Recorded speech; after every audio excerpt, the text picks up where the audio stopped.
जब लो नहीं भाग लिलार उदय, तब लो भ्रमते फिरते बहुत आयो। कल घोर समुद्र में बूढ़त थे, कबहू मिटह नहीं रे पछुतायो। तत् विचार यह मथुरा, जग तारण को अवतार बनायो। जपियो जिन अर्जुन देव गुरु, फिर संकट जोन गर्भ न आयो।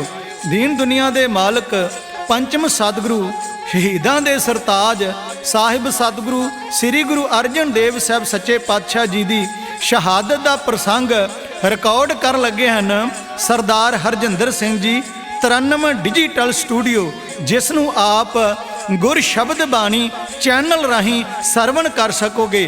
पेश कर रहे हैं दास भुपिंदर सिंह प्रीत पारसमणी श्री अमृतसर साहब वाले, नाल दे साथी ढाडी बिक्रमजीत सिंह वलटोहा, ढाडी सुखदेव सिंह जी वलटोहा और सरंगी मास्टर भाई संदीप सिंह जी कसेल। आओ सब तो पहलों मेरे कलगियां वाले मालक साहिब सतगुरु श्री गुरु गोबिंद सिंह साहब सच्चे पातशाह जी दी बख्शी हुई फतेह नूं बुलंद करिए ते आखियो जी वाहिगुरू जी का खालसा वाहिगुरू जी की फतेह।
ਸਾਹਿਬ ਸਤਿਗੁਰੂ ਸ੍ਰੀ ਗੁਰੂ ਅਰਜਨ ਦੇਵ ਸਾਹਿਬ ਸੱਚੇ ਪਾਤਸ਼ਾਹ ਜੀ ਦੀ ਮਹਾਨ ਕਿਰਪਾ ਦੇ ਦੁਆਰਾ ਸਾਹਿਬ ਸੱਚੇ ਪਾਤਸ਼ਾਹ ਸਤਿਗੁਰੂ ਸ੍ਰੀ ਗੁਰੂ ਗ੍ਰੰਥ ਸਾਹਿਬ ਸੱਚੇ ਪਾਤਸ਼ਾਹ ਜੀ ਦੀ ਪਾਵਨ ਪਵਿੱਤਰ ਬਾਣੀ ਦਾ ਮਹਾਂਵਾਕ ਹੈ, ਭੰਨ ਮਥੁਰਾ ਕਛ ਭੇਦ ਨਹੀਂ, ਗੁਰ ਅਰਜਨ ਪ੍ਰਤੱਖ ਹਰ।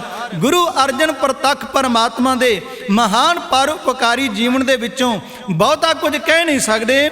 ਆਪ ਜੀ ਦੇ ਨਾਲ ਕੇਵਲ ਤੇ ਕੇਵਲ ਉਹਨਾਂ ਦੀ ਗ੍ਰਿਫਤਾਰੀ ਤੋਂ ਸ਼ਹਾਦਤ ਦਾ ਪ੍ਰਸੰਗ ਆਪ ਜੀ ਦੇ ਨਾਲ ਸਾਂਝਾ ਕਰ ਰਹੇ ਹਾਂ, ਕਿਉਂਕਿ ਜਿੱਥੇ ਨਿਮਾਣਿਆਂ ਦੇ ਮਾਨ, ਨਿਤਾਣਿਆਂ ਦੇ ਤਾਨ, ਨਿਓਟਿਆਂ ਦੀ ਓਟ ਸਤਿਗੁਰੂ ਸ੍ਰੀ ਗੁਰੂ ਅਮਰਦਾਸ ਸਾਹਿਬ ਸੱਚੇ ਪਾਤਸ਼ਾਹ ਜੀ ਨੇ ਕਿਰਪਾ ਕਰ ਦਿੱਤੀ, ਦੋਹੇ ਤਾਂ ਬਾਣੀ ਕਾ ਬੋਏ ਥਾ।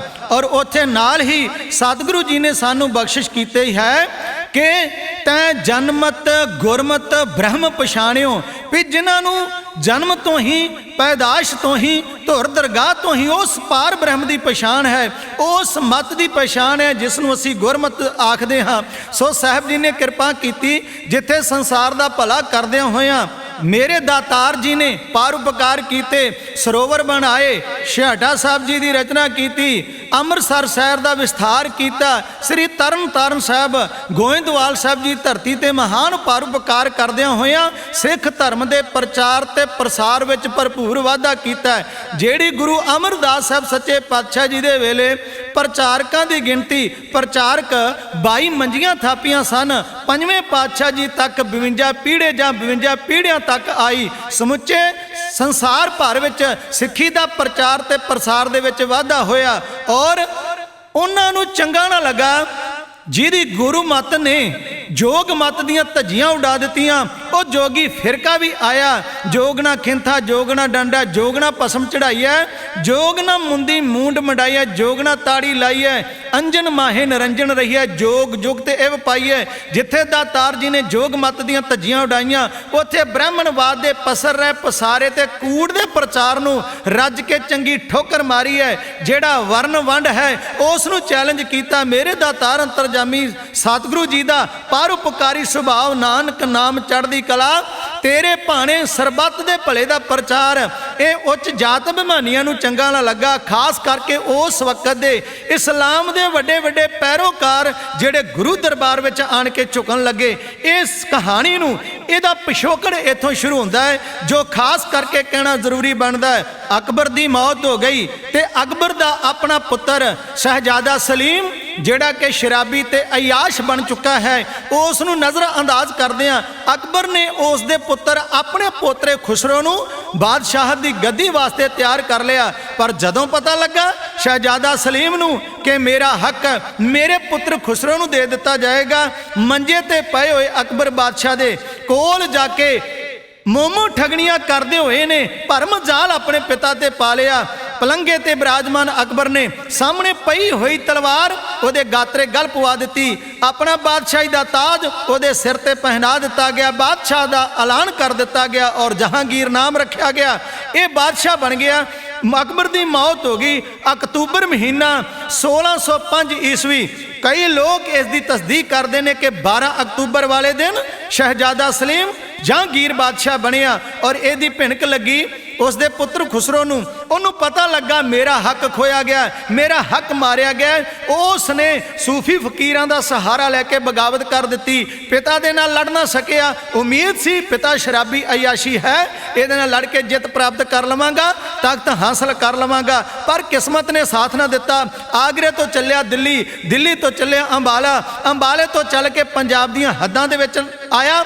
ਹੱਦਾਂ ਨੂੰ ਸਰ ਕਰਦਾ ਹੋਇਆ ਜਦੋਂ ਬਿਆਸਾ ਪਾਰ ਕੀਤਾ ਹੈ, ਬਿਆਸਾ ਪਾਰ ਕਰਕੇ ਇਹ ਗੋਇੰਦਵਾਲ ਸਾਹਿਬ ਦੀ ਧਰਤੀ ਤੋਂ ਥੋੜਾ ਜਿਹਾ ਅਗਾਂਹ ਪਿੰਡ ਭੈਰੋਵਾਲ ਦੀ ਜੂਹ ਦੇ ਵਿੱਚ ਆਣ ਕੇ ਟਿਕ ਗਿਆ। ਇੱਥੇ ਹੀ ਨਾਲ ਫਤਿਆਬਾਦ ਹੈ, ਇੱਥੇ ਮੈਦਾਨ ਸਜ ਗਿਆ ਹੈ। ਹੋਇਆ ਕਿ ਖਾਸ ਤਵੱਜੋ ਦੇਣੀ, ਜਦੋਂ ਖੁਸਰੋ ਅਗਾਂਹ ਭੱਜਾ ਹੈ, ਖੁਸਰੋ ਨੂੰ ਫੜਨ ਵਾਸਤੇ ਸ਼ੇਖ ਫਰੀਦ ਬੁਖਾਰੀ ਮੁਰਤਜ਼ਾ ਖਾਨ ਪਿੱਛੇ ਚੜਾਇਆ ਹੈ। ਉਸ ਤੋਂ ਪਿੱਛੋਂ ਜਹਾਂਗੀਰ ਬਾਦਸ਼ਾਹ ਆਪ ਚੱਲਦਾ ਆਇਆ ਹੈ। ਖੁਸਰੋ ਦਾ ਮਕਸਦ ਹੈ ਪੰਜਾਬ ਚੋਂ ਪਾਰ ਹੋ ਕੇ ਕਾਬਲ ਤੋਂ ਜਾ ਕੇ ਮਦਦ ਲੈਣੀ ਤੇ ਪਿਤਾ ਦੇ ਨਾਲ ਲੜਾਈ ਕਰਕੇ ਤਖਤ ਹਾਸਲ ਕਰਨਾ। ਤੇ ਜਹਾਂਗੀਰ ਦਾ ਭੇਜਿਆ ਹੋਇਆ ਮੁਰਤਜ਼ਾ ਖਾਨ ਇਸ ਮਕਸਦ ਦੇ ਨਾਲ ਚੜਿਆ ਆ ਰਿਹਾ ਹੈ ਕਿ ਖੁਸਰੋ ਨੂੰ पंजाब दीयां हद्दां तो पार नहीं जाना जान देना, रस्ते दे विच उस नूं घेर के मार लेना जां गिरफ्तार कर लेना है। ते तीसरा जहांगीर बादशाह पिछों आ रहा है, जिसने भी खुसरो की हमायत की है उस दी इंक्वायरी करके पड़ताल करके अपनी अखां दे सामने सजावां दे के कतल करदा आ रहा है। ये तिन्ने जाने इस गोइंदवाल साहब जी की धरती के लागों दी निकले ने। पहलों आया पता लगा खुसरो का इत्थे डेरा किया होया, फतेहाबाद लड़ाई हुई, खुसरो हार के दौड़ गया लाहौर वाल नूं। लाहौर की बड़ी पक्याई की हुई सी, किला हासिल ना कर सकिया, चन्हा दे कंढे ते जाके पकड़िया गया और गिरफ्तार करके शाही किले दे लाहौर अंदर बंद कर दिता गया। इधरों पिछों आया है जहांगीर बादशाह, उसने जदों वेख्या कि इत्थे खुसरो की लड़ाई हुई है, उत्थे नाल ही पिंड पैंदा खवासपुरा। खवासपुरे का एक नवाब बड़ा चोटी का जिसका नाम है खवास खान, उहदे कोल बादशाह जहांगीर ने प्रशादा छकिया है, रात इत्थे गुजारी है। इत्थों 4 छपेरे रिपोर्टां इकट्ठियां कीतियां ने ते जल्दी पता लग गया खुसरो गिरफ्तार किया गया है। खुसरो नूं आप मिलने वास्ते जल्दी दे नाल बादशाह जहांगीर लाहौर पुजा है। लाहौर पहुंच के जिथे उसने अपने ही पुत्र नूं बड़ी सख्त सजा दी है, अखां अन्नियां कर दित्तियां ने, कैद विच सुट दिता है। इत्थे ही सारियां ने मिल के वो जोगी मत वाले आ गए, वो ब्राह्मण मत वाले पंडित आ गए, उधरों घरेलू कलेश के जेड़े पहलों पाए हुए पाड़े ने बाबा पिरथी चंद के पैरोकार वो भी आण पहुंचे ने। अते बहुत ही हिंदुआं दा एक सिर कढ़ लीडर है जिसका नाम चंदू है, जिसका गुरु घर दे नाल पहलों तो ही साड़ा चलिया आ रहा, वो भी आन के मिल गया है। सारिया ने मिल के लाहौर दे अंदर जहांगीर बादशाह जी दे लगे हुए दरबार अंदर सतगुरु गुरु अर्जन देव साहब सच्चे पातशाह जी के खिलाफ रिपोर्टां खबरां आयों पेश कीतियां जी।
हो रोक लवो इस्लाम ते,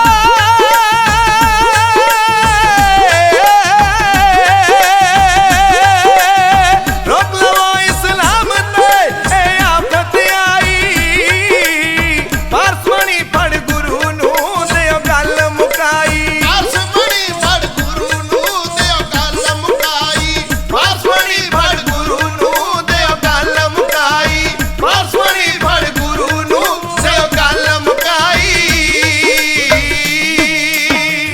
आयो बादशाह जहांगीर दे सामने उन्हां पंडितां ने, उन्हां मौलवी मौलानियां ने, काजियां ने आन के शिकायतां दर्ज करवाइयां ने। उहदा कारण यह है कि साहिब सतगुरु श्री गुरु नानक साहब सच्चे पातशाह जी का चलाया हुआ निर्मल पंथ इन्ना ज़्यादा अगाह वध गया है कि सब तो वड्डा मुसलमानां दा पीर हजरत साईं मियाँ मीर वो गुरु साहब जी के चरणों में आन के बैठ के सुखनी साहब का पाठ करता है।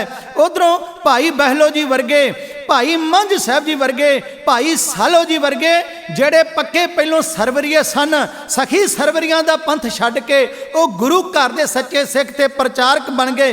जदों वेखिया है सखी सरवरियां नूं मनण वाले वो भी सिख बन गए ने।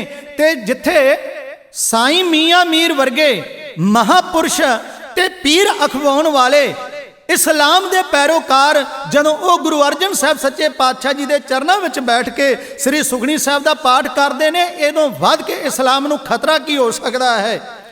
वजीर है शाही दरबार का जमाल खान, उहदा जलोधर का रोग गुरु घर में आन के ठीक होया सी, वह भी सुखनी साहब जी का पाठ करता है। होर भी अनेका ने। ते क्यों ना इस इस्लाम दे पए हुए खतरे नूं दूर किया जाए। ते जेकर तौज के जहांगीर बादशाह जी की अपनी लिखी हुई उसनूं पढ़िए ते साडे मन दे शंके दूर हो जाते ने। फिरका नक्शबंदी दा आगू शेख अहमद सरहंदी जेड़ा मुजद्दद अल्फसानी अखवाउंदा है, उसने अपना पूरा पूरा प्रभाव जहांगीर ते पाया होया सी कि तेरे पिता जलालुद्दीन अकबर ने दीन ए इलाही एक रवायत चला के इस्लाम का बड़ा भारी नुकसान किया है।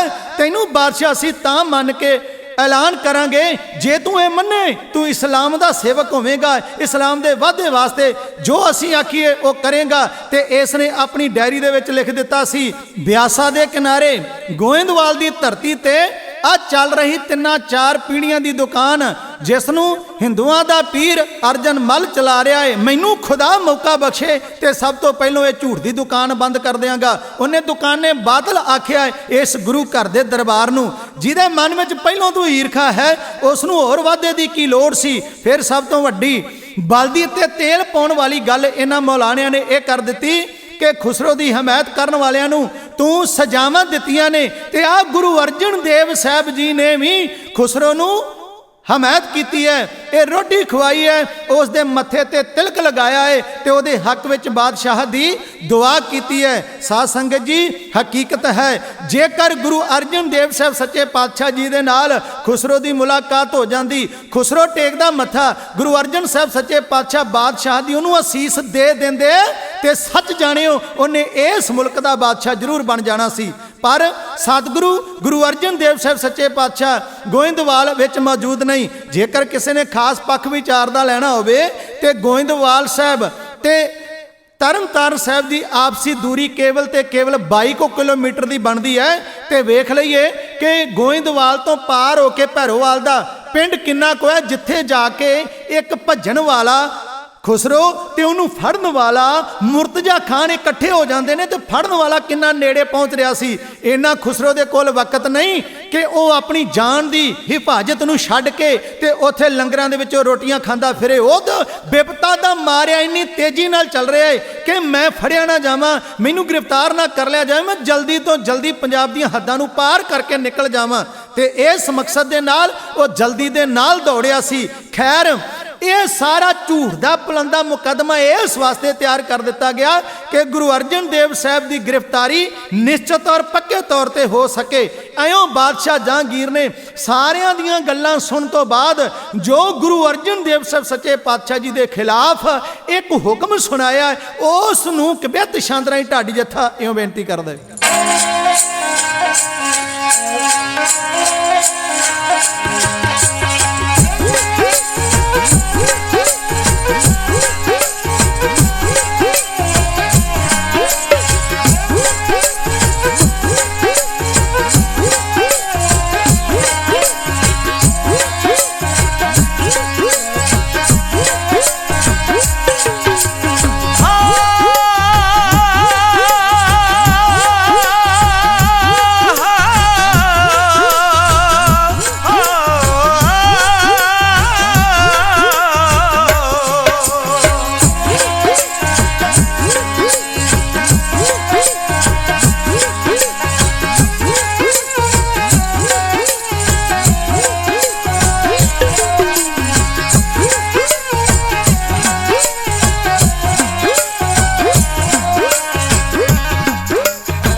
ਜਹਾਂਗੀਰ ਬਾਦਸ਼ਾਹ ਨੇ ਸਾਰੀ ਵਿਚਾਰ ਕਰਕੇ ਸਾਹਿਬ ਸਤਿਗੁਰੂ ਸ੍ਰੀ ਗੁਰੂ ਅਰਜਨ ਦੇਵ ਸਾਹਿਬ ਸੱਚੇ ਪਾਤਸ਼ਾਹ ਜੀ ਦੇ ਖਿਲਾਫ ਹੁਕਮ ਜਾਰੀ ਕਰ ਦਿੱਤਾ।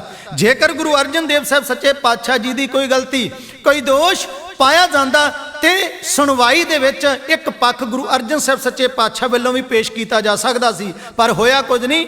ਬਾਦਸ਼ਾਹ ਜਹਾਂਗੀਰ ਨੇ ਸਿੱਧਾ ਸਿੱਧਾ ਇਹ ਐਲਾਨ ਕਰਕੇ ਹੁਕਮ ਲਿਖ ਦਿੱਤਾ ਕਿ ਉਸ ਨੂੰ ਅਰਜਨ ਮੱਲ ਹਿੰਦੂਆਂ ਦੇ ਪੀਰ ਨੂੰ ਜਾਂ ਤੇ ਦੀਨ ਮਨਾ ਕੇ ਇਸਲਾਮ ਦੇ ਅੰਦਰ ਲੈ ਆਂਦਾ ਜਾਵੇ ਜਾਂ ਤਸੀਹੇ ਦੇ ਕੇ ਕਤਲ ਕਰ ਦਿੱਤਾ ਜਾਵੇ ਤੇ ਉਸ ਦਾ ਬਾਲ ਬੱਚਾ ਮਾਲ ਅਸਬਾਬ ਮੁਰਤਜ਼ਾ ਖਾਨ ਨੂੰ ਬਖਸ਼ ਦਿੱਤਾ ਜਾਏ।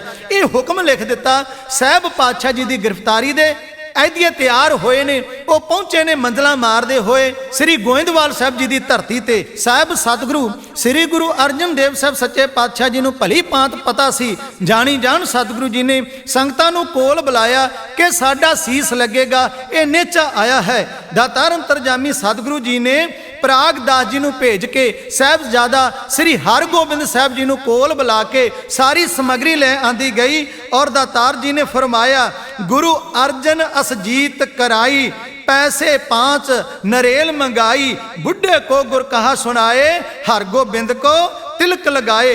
इयों दातार अंतरजामी सतगुरु के बारे एक होर गवाही मिलती है।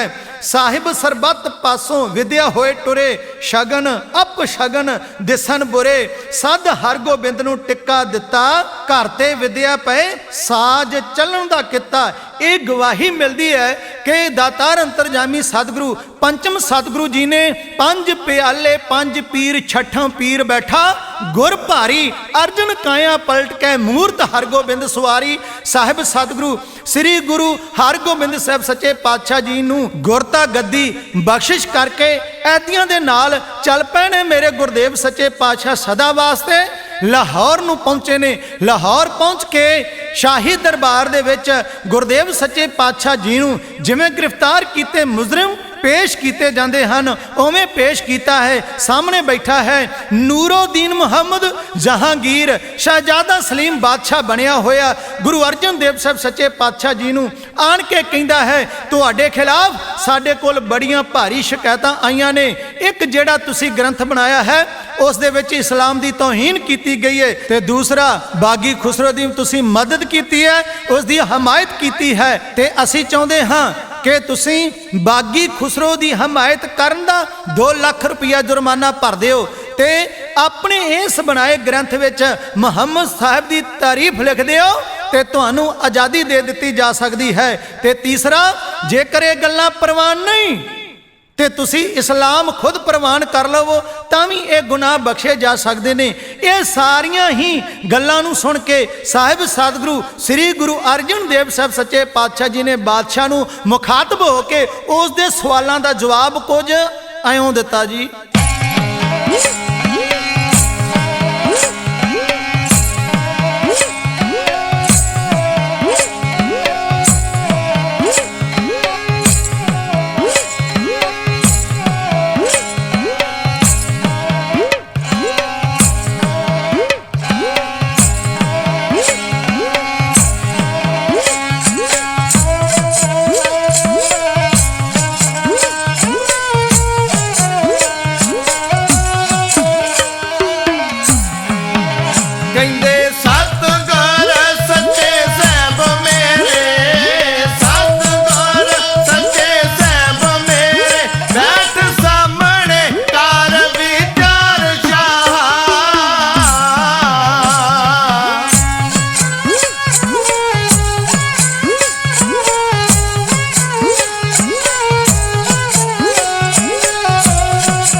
ਤੈਨੂੰ ਜੋਰ ਇਹ ਤਖਤ ਖੁਦਾਏ ਦਿੱਤਾ ਬੈਠ ਇਸ ਤੇ ਕਰ ਉਪਕਾਰ ਸ਼ਾਹ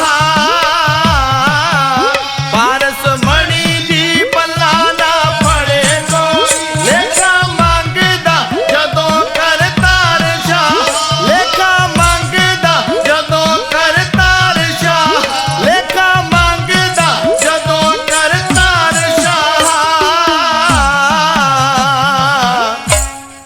ਐਉਂ ਸਤਿਗੁਰੂ ਸ੍ਰੀ ਗੁਰੂ ਅਰਜਨ ਦੇਵ ਸਾਹਿਬ ਸੱਚੇ ਪਾਤਸ਼ਾਹ ਜੀ ਨੇ ਬਾਦਸ਼ਾਹ ਨੂੰ ਆਖਿਆ, ਬਾਦਸ਼ਾਹ ਪਹਿਲੀ ਗੱਲ ਅਸੀਂ ਕਿਸੇ ਵੀ ਧਰਮ ਦਾ ਨਿਰਾਦਰ ਕਦੇ ਨਹੀਂ ਕਰਦੇ, ਅਸੀਂ ਸਾਰਿਆਂ ਧਰਮਾਂ ਦਾ ਸਤਿਕਾਰ ਕਰਦੇ ਹਾਂ। ਇਸੇ ਕਰਕੇ ਧੁਰਦਰਗਾਹ ਤੋਂ ਆਵਾਜ਼ ਆਉਂਦੀ ਹੈ, ਅਵਲ ਅੱਲਾਹ ਨੂਰ ਉਪਾਇਆ ਕੁਦਰਤ ਕੇ ਸਭ ਬੰਦੇ ਏਕ ਨੂਰ ਤੇ ਸਭ ਜਗ ਉਪਜਿਆ ਕੌਣ ਭਲੇ ਕੋ ਮੰਦੇ। ਅਸੀਂ ਇੱਥੇ ਇਹ ਗੱਲ ਕਰਦੇ ਹਾਂ, ਕੋਈ ਬੋਲੇ ਰਾਮ ਰਾਮ, ਕੋਈ ਖੁਦਾਏ, ਕੋਈ ਸੇਵੈ ਗੁਸਾਈਆਂ, ਕੋਈ ਅਲਾਏ।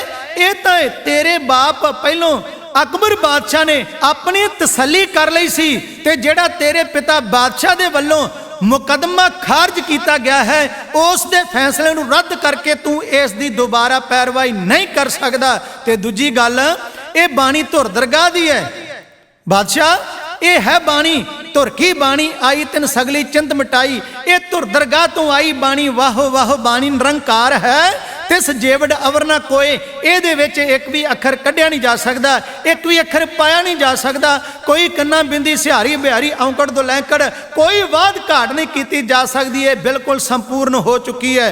ਤੇ ਅਸੀਂ ਕਿਸੇ ਵੀ ਧਰਮ ਦਾ ਨਿਰਾਦਰ ਨਹੀਂ ਕਰਦੇ, ਅਸੀਂ ਆਪਣੀ ਬਾਣੀ ਨੂੰ ਪਰਮਾਤਮਾ ਮੰਨਦੇ ਹਾਂ। ਤੇ ਬਾਦਸ਼ਾਹ ਰਹੀ ਗੱਲ ਖੁਸਰੋ ਦੀ ਹਮਾਇਤ ਕੀਤੀ ਹੈ, ਨਾ ਕੋਈ ਉਹਦੀ ਅਸੀਂ ਹਮਾਇਤ ਕੀਤੀ ਹੈ, ਨਾ ਅਸੀਂ ਤੇਰੇ ਕੋਈ ਗੁਨਾਹਗਾਰ ਦੋਸ਼ੀ ਹਾਂ, ਤੇ ਨਾ ਅਸੀਂ ਗੁਰੂ ਘਰ ਦੀ ਮਾਇਆ ਵਿੱਚੋਂ ਕੋਈ ਕਿਸੇ ਪ੍ਰਕਾਰ ਦਾ ਤੈਨੂੰ ਆਨਾ ਟਕਾ ਦੇਾਂਗੇ। ਅੱਗੇ ਤੇਰੀ ਮਰਜ਼ੀ ਹੈ, ਉਹ ਤੂੰ ਕਰ ਸਕਦਾ ਹੈ। ਬਾਦਸ਼ਾਹ ਨੇ ਆਖਿਆ ਤੁਹਾਨੂੰ ਸਜ਼ਾਏ ਮੌਤ ਦਿੱਤੀ ਜਾਂਦੀ ਹੈ। ਤੇ ਬਾਦਸ਼ਾਹ ਜਹਾਂਗੀਰ ਨੂੰ ਸਤਿਗੁਰੂ ਜੀ ਆਖਣ ਲੱਗੇ, ਬਾਦਸ਼ਾਹ ਜਹਾਂਗੀਰ ਸਜ਼ਾ ਸੁਣਾ, ਮੌਤ ਕੋਈ ਸਜ਼ਾ ਥੋੜੀ ਹੈ ਜਿਹੜੀ ਮੈਨੂੰ ਤੇ ਮੌਤ ਦੀ ਸਜ਼ਾ ਦੇ ਦਿੱਤੀ, ਮੈਨੂੰ ਤੇ ਮੌਤ ਆਵੇਗੀ ਜਿਹੜੀ ਤੈਨੂੰ ਨਹੀਂ ਆਉਣੀ।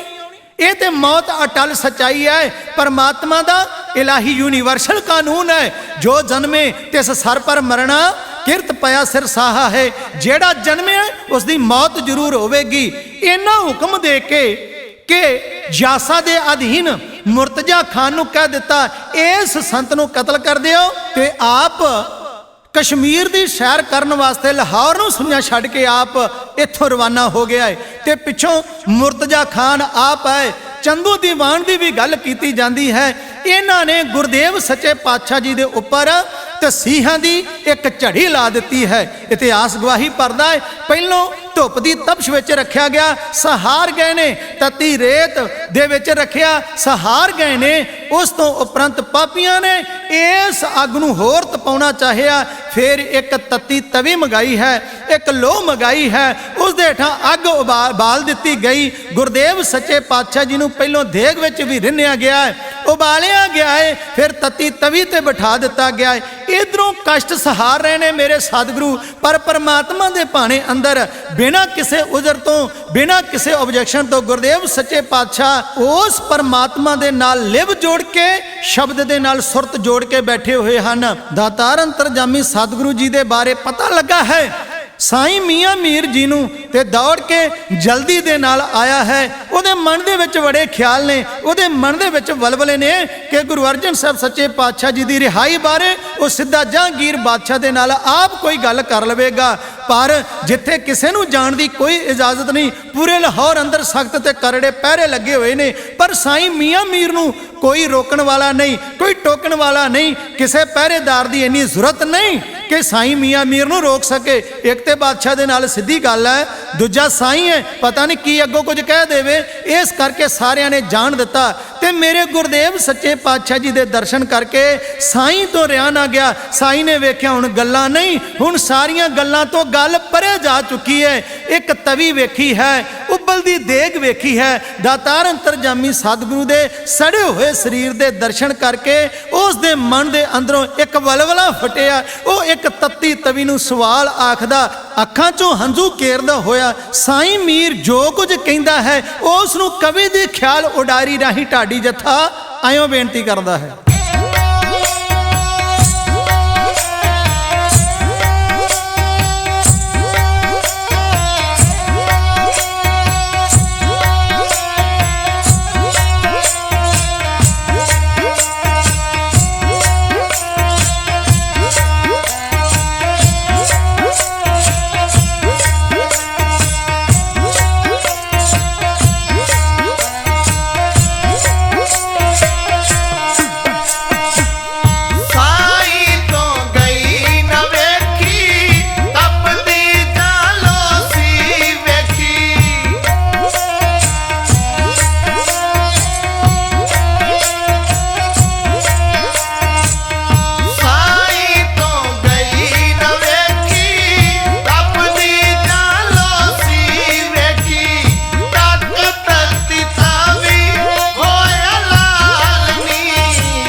ਸਾਈਂ ਮੀਆਂ ਮੀਰ ਸਾਹਿਬ ਜੀ ਨੇ ਆਪਣੇ ਦਿਲ ਦੀਆਂ ਗੱਲਾਂ ਉਸ ਤਤੀ ਤਵੀ ਦੇ ਨਾਲ ਕੀਤੀਆਂ ਨੇ। ਹੰਝੂ ਕੇਰਦੇ ਹੋਏ ਨੇ ਗੁਰੂ ਅਰਜਨ ਦੇਵ ਸਾਹਿਬ ਸੱਚੇ ਪਾਤਸ਼ਾਹ ਜੀ ਨੂੰ ਸਵਾਲ ਕੀਤਾ, ਹੇ ਤ੍ਰਿਲੋਕੀ ਦੇ ਮਾਲਕ ਸੱਚੇ ਪਾਤਸ਼ਾਹ, ਇਹ ਜੋ ਤੁਸੀਂ ਨਜ਼ਾਰਾ ਵਿਖਾ ਰਹੇ ਹੋ ਇਹ ਵੇਖਿਆ ਨਹੀਂ ਜਾਂਦਾ, ਇਹ ਜਰਿਆ ਨਹੀਂ ਜਾਂਦਾ। ਤੇ ਗੁਰੂ ਅਰਜਨ ਸਾਹਿਬ ਸੱਚੇ ਪਾਤਸ਼ਾਹ ਜੀ ਨੇ ਆਖਿਆ, ਸਾਈਂ ਜੀ ਕਿਸੇ ਵੇਲੇ ਤੁਸੀਂ ਸਾਡੇ ਤੇ ਸਵਾਲ ਕੀਤਾ ਸੀ, ਉਹਦਾ ਜਵਾਬ ਹੈ ਸਤਿਗੁਰੂ ਭੁੱਲ ਚੁੱਕਾ ਹਾਂ। ਸਤਿਗੁਰੂ ਜੀ ਨੇ ਆਖਿਆ, ਤੁਸੀਂ ਸਵਾਲ ਕੀਤਾ ਸੀ ਤਨ ਮਨ ਕਾਟ ਕਾਟ ਸਭ ਅਰਪੀ, ਵਿੱਚ ਅਗਨੀ ਆਪ ਜਲਾਈ, ਏਡੀ ਵੱਡੀ ਕਸੌਟੀ ਤੇ ਪਹਿਰਾ ਕਿਵੇਂ ਦਿੱਤਾ ਜਾਵੇਗਾ? ਆ ਤੱਕੋ ਇਹ ਉਸ ਦੀ ਕਸੌਟੀ ਹੈ, ਇਹ ਉਸ ਦੇ ਉੱਪਰ ਪਹਿਰਾ ਦੇ ਰਹੇ ਹਾਂ। ਸਾਈਂ ਮੀਆਂ ਮੀਰ ਨੇ ਆਖਿਆ, ਦਾਤਾਰ ਜੀ ਮੇਰੇ ਦਿਲ ਦੇ ਵਿੱਚ ਸੀ ਵੀ ਗੱਲ ਕੀਤੀ ਜਾਵੇ ਜਹਾਂਗੀਰ ਬਾਦਸ਼ਾਹ ਦੇ ਨਾਲ ਤੇ ਤੁਹਾਡੀ ਰਿਹਾਈ ਦਾ ਪ੍ਰਬੰਧ ਕਰਦਿਆਂ। ਤੇ ਪਾਤਸ਼ਾਹ ਜੀ ਹੁਣ ਤੇ ਦੇਗ ਨੇ ਉਹ ਬਾਲਾ ਐਸਾ ਮਾਰਿਆ ਹੈ, ਤਤੀ ਤਵੀ ਨੇ ਆਪਣਾ ਸੇਕ ਇੰਨਾ ਦੇ ਦਿੱਤਾ ਹੈ ਤੇ ਇਹ ਹੁਣ ਰਿਹਾਈ ਦੀ ਗੱਲ ਤਾਂ ਪਾਸੇ ਰਹਿ ਗਈ। ਹੁਣ ਪਾਤਸ਼ਾਹ ਜੀ ਜੇਕਰ ਮੈਨੂੰ ਆਗਿਆ ਦਿਓ ਤੇ ਮੈਂ ਆਹ ਕੁਝ ਕਰ ਗੁਜ਼ਰਾਂ। ਕੀ ਕਹਿੰਦਾ ਹੈ, ਕੀ ਆਗਿਆ ਮੰਗਦਾ ਸਾਈਂ ਮੀਆਂ ਮੀਰ ਉਸ ਨੂੰ ਵਾਰ ਦੇ ਸ਼ਬਦਾਂ ਰਾਹੀਂ ਢਾਡੀ ਜਾਤਾ ਬੇਨਤੀ ਇਉਂ ਕਰਦਾ ਜੀ।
साईं मियाँ मीर जी ने आखिया पातशाह जी नहीं जे जरिया जांदा तुहाडे शरीर दा हाल वेख के मैथों नहीं रह हुंदा पातशाह, हुण गल्लां दे नाल गल नहीं बननी, कृपा करके आग्ञा दिओ। ते जिवें दोवां हत्थां दी ताड़ी वजदी है तरत सम्मान दी वजा दियां लाहौर ते दिल्ली दी आपस विच टक्कर मरा दियां पातशाह ये सल्तनत मैं तबाह कर दियां, ओदी बादशाहत नूं गर्क कर दियां। मेरे साहब जी ने आख्या साईं जी तेरा किया मीठा लागै हर नाम पदार्थ नानक मांगै, क्यों एवें तुसी इल्जाम अपने सिर लेना है। साईं जी जेड़ी गल ना हो सके उहदे वास्ते ते उद्यम करना चाहिए है, पर तुसी चाहुंदे हो ओदी बादशाहत ना रवे, वो तो रहनी नहीं, वो तो संसारी बादशाह है, एक दिन चली जाएगी। साईं जी जदों परमात्मा ऐसी कसवट्टी ते ऐसी प्रीखिया लवे ते परमात्मा दे भाणे अंदर रहना बहुत वधिया हुंदा है, बहुत चंगा हुंदा है। गुरदेव सच्चे पातशाह जी दे बारे भाई गुरदास जी का एक प्रमाण जरूर कहना चाहांगा। खसमै सोई भावदा खसमै दा जिस भाणा भावै, भाणा मन्नै मन्निए अपना भाणा आप मनाए। परमात्मा का भाणा मनना है। साईं जी नूं ठंडिया करके साईं जी नूं उपदेश करके मेरे गुरदेव सच्चे पातशाह जी ने तोड़ दिता है। ते उन्हां पापियां ने जिन्हां ने तवी ते बिठाया, जिन्हां ने पानी दी देग दे विच उबालिया, उन्हां ने वेख्या मुर्तजा खान ने कि अजे भी ये साडी गल नहीं मनदे। हुण आओ एक होर तसीहा है कि जदों शरीर सड़िया वे ना उहदे उत्ते ठंडा पानी पाया जाए तो साध संगत जी दर्द ते कष्ट बहुत ज़्यादा कई गुणा वध जाया करता है। इस मकसद दे नाल कि हुण जदों इन्नी तड़प होएगी इन्ना वो तड़फा पाएगा, दर्द झलिया नहीं जाएगा तो ये लत्तां बाहां मारेगा। इस करके इनू जूड़ दिओ बन दिओ। ते इन्हां ने बन के फिर रावी दे किनारे ठंडे पानी दे विच मेरे गुरदेव सच्चे पातशाह जी नूं पानी दे हवाले कर दिता है। इतिहास दा करता ये गल कहंदा है, कोई डरदा हिंदू निकट ना जाए सो बद्धे ही दिते नदी रुड़ाए। मेरे गुरदेव सच्चे पातशाह जी नूं साहिब श्री गुरु अर्जन देव साहब जी की शहादत 30 मई 1606 ईस्वी मुताबक संमत 1663 बिक्रमी पहली हाट जेठ सुदी चौथ 2 सफर सन 1015 हिजरी दे दिन शुक्रवार नूं लाहौर शहर विखे रावी दे किनारे बद्धे ही दिते नदी रुड़ाए। मेरे दातार अंतरजामी सतगुरु जी नूं पानी दे हवाले कर दिता ते उस पानी नूं उस रावी नूं सवाल करदियां एक कली लिखण दा यतन कीता। सुनिए ढाडी जथा बेनती इउं करदा है जी।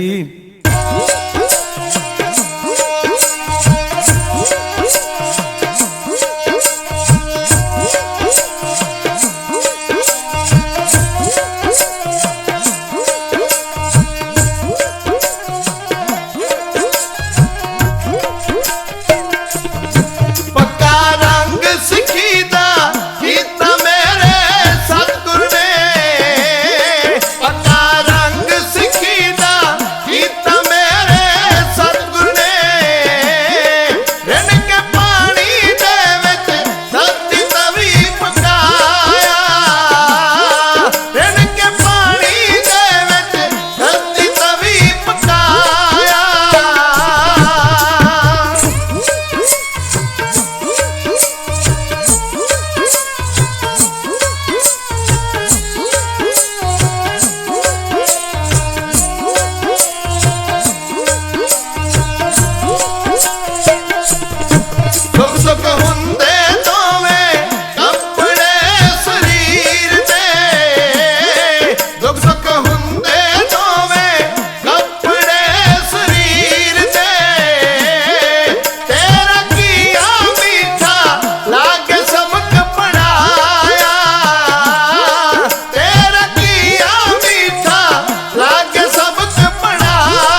ਗੁਰਦੇਵ ਸਾਹਿਬ ਸਤਿਗੁਰੂ ਸ੍ਰੀ ਗੁਰੂ ਅਰਜਨ ਦੇਵ ਸਾਹਿਬ ਸੱਚੇ ਪਾਤਸ਼ਾਹ ਜੀ ਨੇ ਸ਼ਹਾਦਤ ਦੀ ਬੁਨਿਆਦ ਰੱਖ ਕੇ ਆਪਣੀ ਕੌਮ ਦੇ ਅੰਦਰ ਇੱਕ ਨਰੋਆ ਜੀਵਨ ਭਰ ਦਿੱਤਾ।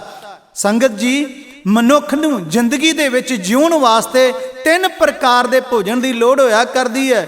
ਇੱਕ ਤਵੇ ਤੇ ਪਕਾ ਕੇ, ਇੱਕ ਉਬਾਲ ਕੇ, ਔਰ ਇੱਕ ਰੇਤ ਜਾਂ ਲੂਣ ਦੇ ਵਿੱਚ ਭੁੰਨ ਕੇ, ਜਿਹਨੂੰ ਅਸੀਂ ਕਿਤੇ ਦਾਣੇ ਭੁੰਨਦੇ ਹਾਂ, ਛੋਲੇ ਭੁੰਨਦੇ ਹਾਂ, ਚਾਵਲ ਭੁੰਨਦੇ ਹਾਂ।